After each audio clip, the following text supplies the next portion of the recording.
گمراہیوں کی رات میں نور ہدا قرآن ہے. دو لوگ لڑیں آپس میں خاندان میں، مقسطین کی کیٹیگری میں آنے والے لوگ نیوٹرل نہیں رہ سکتے. میں کیوں بولوں ان دو کے بیچ میں، میں بری بن جاؤں گی. دو بھائی لڑتے ہیں، تیسری بہن بیچ میں نہیں آتی. یہ سوچ کے کہ میں کیوں بری بنوں، میں تو دونوں سے بنا کے رکھوں گی. آخر جب میں واپس آؤں گی انگلینڈ سے تو مجھے دونوں کے گھر جا کے رہنا ہوگا نا. اگر میں نے کسی ایک کو جو کہ غلط ہے اس کی غلطی اس کو بتا دی تو پھر تو میں جب انگلینڈ سے آؤں گی میں دوبارہ اس کے گھر جا کے رہ نہیں سکتی. تو پھر ہم انصاف کرنے والے ہیں؟ جب اتنا چھوٹا چھوٹا انصاف کرنے والے ہم نہیں ہیں، تم اپنے حکمرانوں سے کیا ایکسپیکٹ کر رہے ہیں؟ اللہ مجھ سے یہ سوال نہیں کرے گا بتاؤ تمہارے سر کے اوپر اتنے نا انصاف حکمران کیوں بیٹھے تھے. اللہ تعالیٰ پہلے مجھ سے یہ سوال کریں گے کہ جو تمہارے اپنے خاندان میں انصاف کی نوبت یا سچویشن آئی تھی وہاں انصاف قائم کیا تھا یا نہیں کیا تھا. آج سے اپنی زندگی کا اصول بنا لیں. اگر دو لوگوں کے درمیان میں جھگڑا ہوتا ہے اور آپ صلح کرانے کی کیپیسٹی رکھتی ہیں تو آپ کو آگے بڑھ کر خاندان میں صلح کرانی ہے. بعض اوقات خواتین کہتی ہیں میں عمر میں بہت چھوٹی ہوں، اب دو بڑی بڑی آنٹی پھپھی چچی لڑ رہی ہیں، میں کہاں سے بیچ میں آ جاؤں. حق کا ساتھ دینے والے بنیے، حق کے علم بردار بنیے. جو غلط ہے پیار محبت کے ساتھ اس کو کہہ دیجئے کہ آپ سے زیادتی ہوئی ہے، اور جو مظلوم ہے اس کا ساتھ دیجئے. یہی چیز آپ کو اور مجھے اللہ کے رسول صلی اللہ علیہ وسلم نے سکھائی ہے. آپ نے صحابہ سے کہا کہ اپنے بھائی کی مدد کرو، ظالم ہو یا مظلوم. صحابہ نے پوچھا کہ مظلوم کی مدد تو سمجھ آتی ہے، ظالم کی مدد کیسے کریں؟ آپ نے کہا کہ ظالم کو اس کے ظلم سے روکو.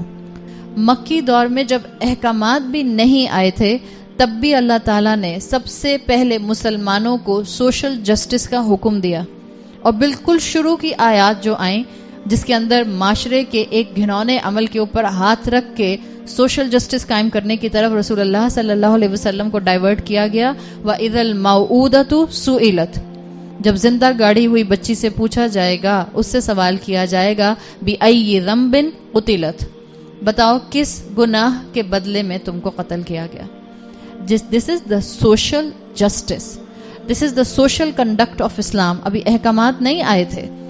اس عرب کے معاشرے کے اندر جہاں شرک موجود تھا، اللہ نے اپنے کلام کے اندر ڈائریکٹ حکم دیا کہ کیسے کوئی انسان اپنی اولاد کو زندہ گاڑ سکتا ہے. آج ہمارے معاشرے میں کیا کیا کچھ نیو بورنز کے ساتھ نہیں ہو رہا.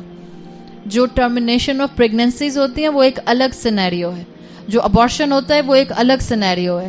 پیدا ہونے کے بعد نیو بورن بچوں کے ساتھ جو کچھ اس زمین کے اوپر ہو رہا ہے اللہ کے غضب کو بھڑکانے کے لیے کافی ہے. زندہ بچہ کوڑے کے اندر کسی کو ملتا ہے جس کی آدھی باڈی کتے کھا چکے ہیں. زندہ بچہ. اور ہماری بے حسی کا حال یہ ہے، ہم کہتے ہیں ہمارے حکمران بے حس ہیں، ہم عوام ڈبل بے حس ہیں. زندہ بچہ کتے کے منہ میں ہے اور دو موٹر سائیکل والے اس کی ویڈیو بنا کر سوشل میڈیا پہ ڈال دیتے ہیں. یہ نہیں کہ اس کتے کے منہ کے اندر سے اس بچے کو نکالا جائے.